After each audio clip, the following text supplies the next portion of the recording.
Mrs. Lacy, thank you. I know I've spoken to you, and I've watched the Senate hearings, and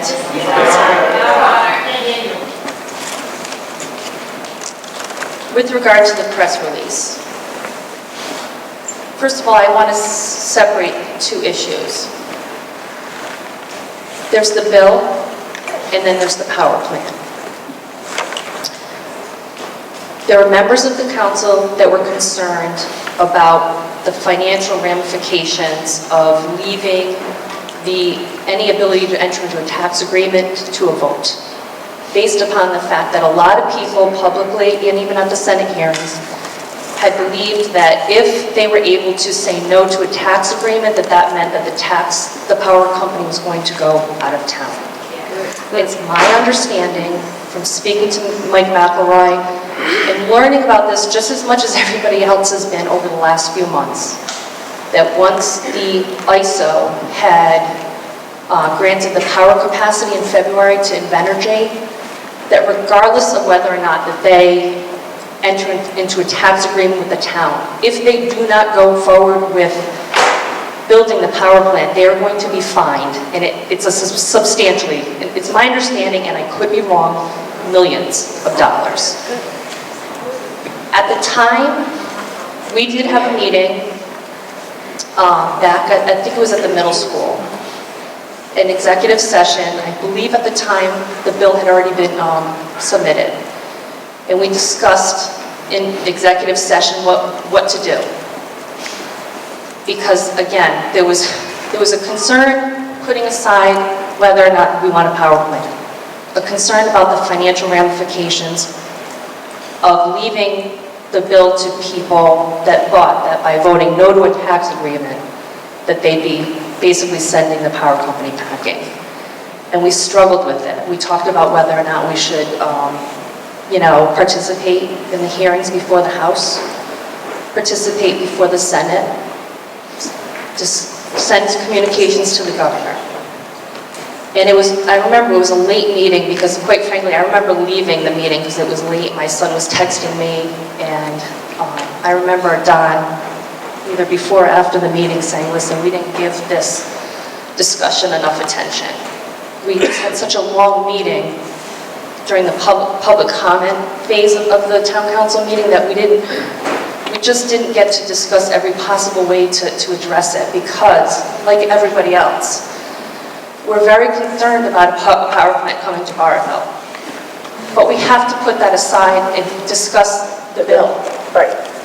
And we're trying to learn how to deal with, educate ourselves with the energy facility siting processes, and try to keep up to date with the experts and the reports and how to participate at that level, and also deal with just the financial interests of the town. The night of June 7th, which was a Tuesday, we had our annual budget meeting. It's a public hearing. And as I was driving to the public meeting, I got an email that the Senate had scheduled, by that point the House had already passed it, I believe, that the very next day, the Senate was going to have a hearing on the bill. And I think a lot of us were caught off guard. I wasn't ready to talk about it, quite frankly. I was going to the meeting to deal with the budget. And obviously, the power plant is wearing on everybody, not just us personally too. And sometimes we do make the wrong choices, and we make bad failures in communication. We do. We're trying to go through this with you.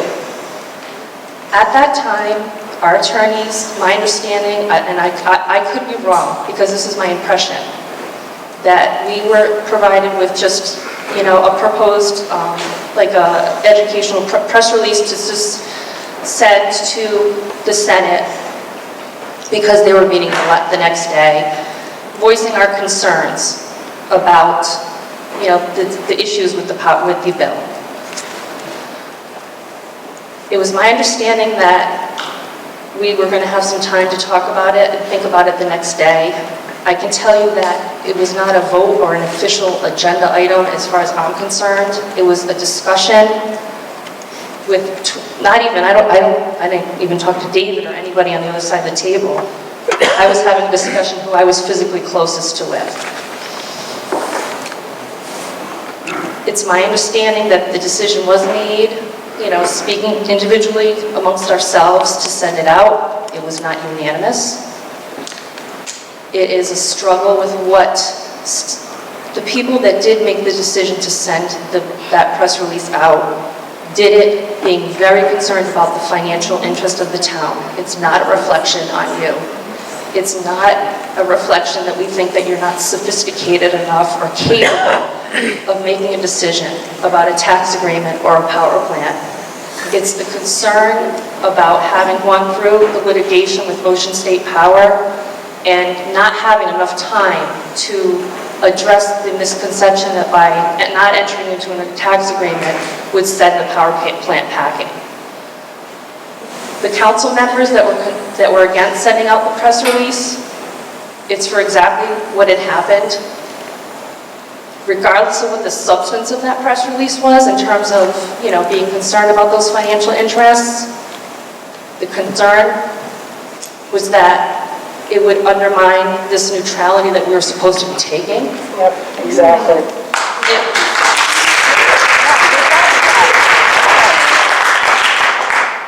But I personally characterize it, I think it was a bad decision made with the best intentions, for the right reasons. I don't agree with it, but as a group, it was not unanimous, and I think at this point, truthfully, I'm sure all of us watched the Senate hearings, and I was very proud of everybody that testified. It's like a conflict, because I watch people and I think, oh my God, these people have no trust in me, they have no faith in me. But on the other hand, there's a lot of pride watching our town come together and to have the strength to, I've never been before the Senate myself. Stand up for us already.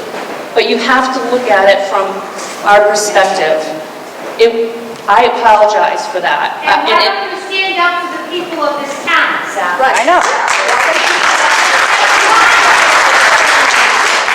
Mrs. Lacy, you did ask to be put on the agenda, and at the time, the President had asked you to just wait until today's meeting so that we would have more information. And I can tell you that at that time, we didn't know that the Senate was going to hear it that day on June 8th. The way that it worked out is horrible, and all I can say is, I'm sorry the way that it happened.